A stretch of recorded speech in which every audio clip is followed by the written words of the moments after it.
Skip নকৰি লাগি থাকক মোৰ লগত আৰু ওলাইছোঁ ৰাতিপুৱা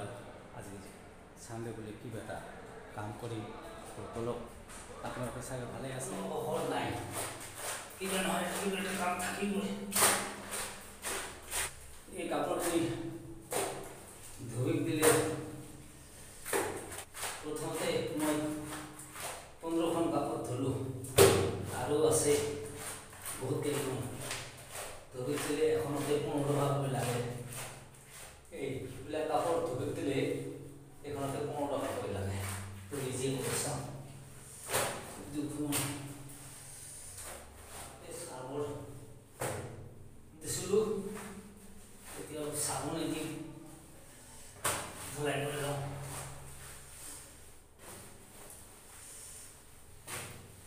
আপোনালোকে কমেণ্ট কৰি জনাবচোন আপোনাৰ নিজৰ কাপোৰখিনি নিজে ধুই না কমেণ্ট কৰি জনাব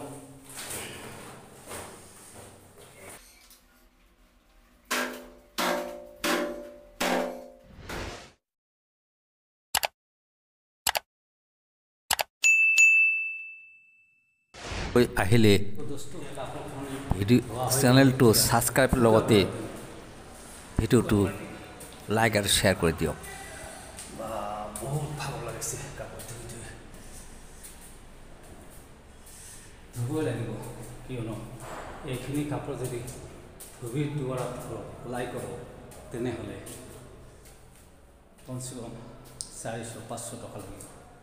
সেইকাৰণে নিজেই ধুলাই কৰিছোঁ তো একেবাৰে স্কিপ নকৰিব চাই থাকক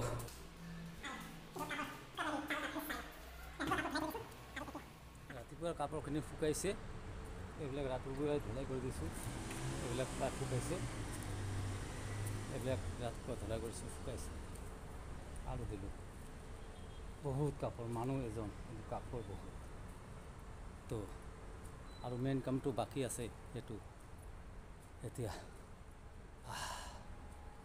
হাইৰাণ হৈ গ'ল এতিয়া আমি মধ্যবিত্ত শ্ৰেণীৰ মানুহবিলাক ধনী হ'ব নোৱাৰোঁ কাৰণ আমি ভাগ্যৰ ওপৰত নিৰ্ভৰশীল আমি ভাবোঁ যিবিলাক ধনী মানুহ আছে সিহঁতে জন্মৰে পৰা ধনী হৈ আহিছে কিন্তু নহয় আজিৰ ভিডিঅ'ৰ দ্বাৰা মই আপোনালোকক বুজাবলৈ চেষ্টা কৰিম কাম কৰিহে মানুহে ধনী হৈছে ভাগ্যৰ ওপৰত নহয়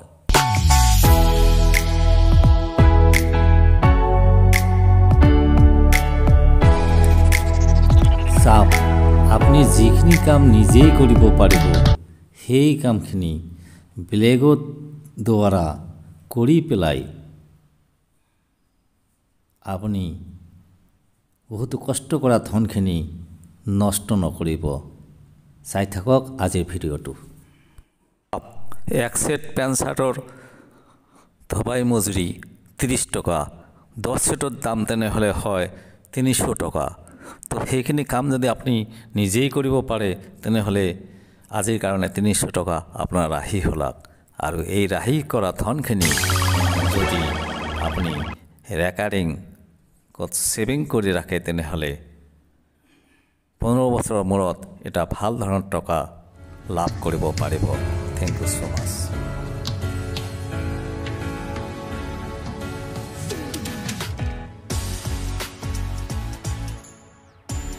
আমি বিদেশ শ্ৰেণীৰ মানুহবোৰে সঠিক জায়গাত ইনভেষ্ট কৰিব নাজানো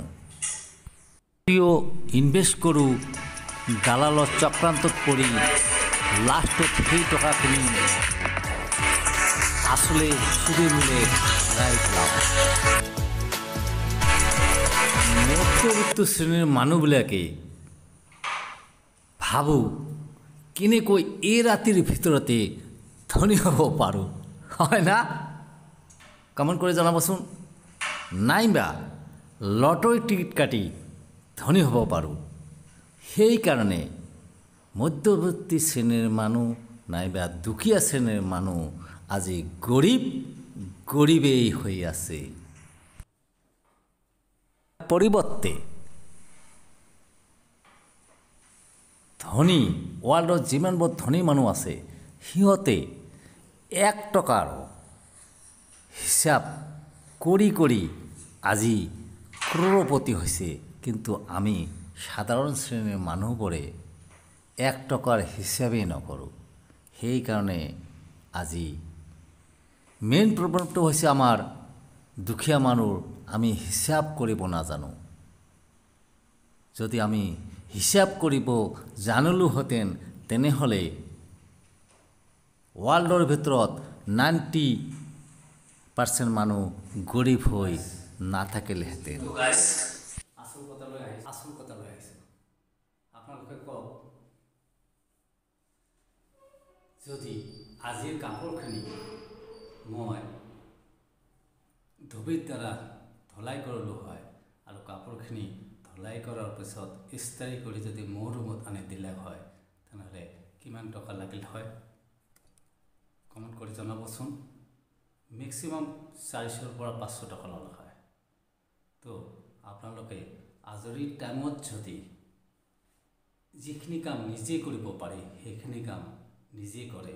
তেনেহ'লে চাওক, ভিডিঅ'টো এইকাৰণে বনাইছোঁ, যিখিনি কাম নিজে কৰিব পাৰি সেইখিনি কাম আনৰ দ্বাৰা নকৰে নিজে যদি কৰিব পাৰি আৰু সেই তাৰ বিনিময়ত যিখিনি মূল্য হয় সেই টকাখিনি যদি ৰেকাৰিং বেংকত মান্থলি জমা দিয়া হয়, তেনেহ'লে চাব 5 বছৰ নাইবা 15 বছৰৰ মূৰত ভাল ধৰণৰ অংকৰ এটা টকা পাব। তো ভিডিঅ'টো ভাল লাগিলে ছাবস্ক্ৰাইব কৰাৰ লগতে আন 10জন বন্ধু বান্ধৱীলৈ শ্বেয়াৰ কৰি দিয়ক। বাই বাই, লগ পাম নেক্সট এটা ভিডিঅ'লৈ। Thank you so much watching to my YouTube channel Magic Sales.